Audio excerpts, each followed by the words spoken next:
I posed this question earlier. Have you ever heard of SEER2? I just found out about it this morning, and I went running into the green room to talk to my friends from Complete Comfort because I was in a bit of a panic that I would have to all of a sudden upgrade my heating and air conditioning system.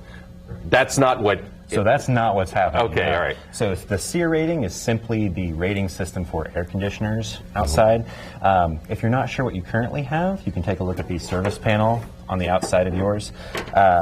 This one here is a brand new one, so it's going to have that energy efficiency sticker on there.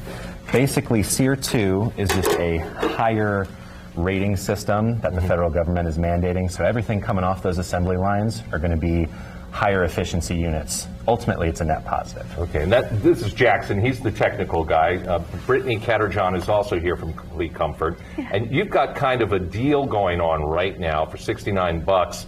I can get a tune-up and also get an assessment of where I am in terms of the SEER rating of my system. Sure. So if you're not sure what your system has, if it's older, especially if you can't read the panel, it's probably old enough you need to have a look at that. So just call out one of our technicians for tune-ups. If repairs are needed, we can help you with that. If it's time to get a new one, now would be the time before those higher efficiency standards cause prices to hike. Okay. It also has to do with inventory. You know, the inventory that we have left with the parts that we have and the equipment. And so now's a good time to do it. We do have our tune-ups at $69, but regularly $130, so it's a really great deal. Have a professional come out, check out your system, make sure everything's running smoothly. And forgive my ignorance, but this is something that is coming from the government in order to arguably improve our environment. Correct, exactly. We like to hit home that this, in the long term, this is an awesome thing. We're going to see, you know, the HVAC industry as a whole be more eco-friendly, more sustainable. But in the short term, it's a little bit more uncomfortable because we're going to see price changes over time. Most importantly, higher efficiency means lowering your bills. Right. So in terms of one of these visits from a technician, how long does it take? How much lead time do I need to give you to get you out there? So usually we have a pretty good idea of what's going on with your system in an hour and a half or so. And like I said, whether that's repair or replacement, now would be the time to do that before we get those warmer temperatures come summer.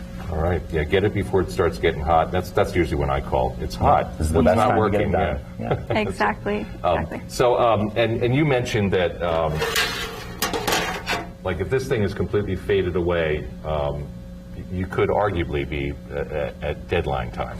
Could be, yeah. Repair is noble, but it's always good to be proactive, not reactive, because when it's going to go out, usually 4th of July weekend. All right. Yeah. They are the folks from Complete Comfort, Randy. How are things working over there in Ollisville? Okay, grab a business card from there, will you, George? We'll do it. I seriously, I am looking around, and I need to get things checked out. Don't leave the studio here before I'm done with weather. So, a wet day out there. It's